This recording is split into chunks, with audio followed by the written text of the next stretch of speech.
અમદાવાદ સ્થિત Sardar Vallabhbhai Patel international airport ચાલુ નાણાકીય વર્ષમાં 8 ફેબ્રુઆરી 2024 સુધીમાં 10 મિલિયનથી વધુ મુસાફરોને સેવા આપી નોંધપાત્ર સીમાચિહ્નને પાર કર્યું છે। આ નોંધપાત્ર સિદ્ધિ ગત વર્ષની સરખામણીમાં 50 દિવસ પહેલા મળી છે। અગાઉ 29 માર્ચ 2023ના રોજ 10 મિલિયન પેસેન્જરોનો આંકડો પહોંચ્યો હતો।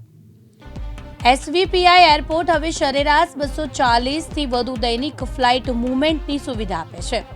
તેના 2 ટર્મિનલ દ્વારા 32,000 સ્થાનિક અને આંતરરાષ્ટ્રીય મુસાફરોને પૂરી સેવા પાડે છે।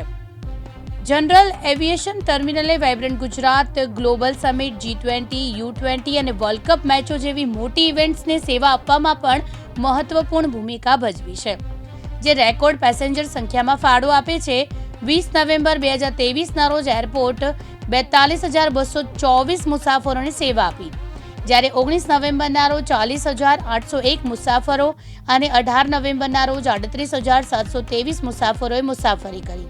19 નવેમ્બર 2023ના રોજ 359 ફ્લાઇટ મૂવમેન્ટ સાથે સમાન સમયગાળા દરમિયાન સૌથી વધુ ફ્લાઇટ મૂવમેન્ટ રેકોર્ડ કરવામાં આવી। પેસેન્જર ટ્રાફિકમાં ઝડપી વધારો થવા એસવીપીઆઈ એરપોર્ટ સીમલેસ મુસાફરીના અનુભવને પ્રાથમિકતા આપી છે। ઇન્ફ્રાસ્ટ્રક્ચરના વિસ્તરણને કારણે છેલ્લા 3 વર્ષમાં સ્થાનિક ટર્મિનલના વિસ્તારમાં 9,000 ચોરસ મીટર અને આંતરરાષ્ટ્રીય ટર્મિનલના વિસ્તારમાં 10,000 ચોરસ મીટરનો વધારો થયો છે, જેમાં અનેક ઇન્ફ્રાસ્ટ્રક્ચર ડેવલપમેન્ટ પ્રોજેક્ટનો પણ સમાવેશ થયો છે।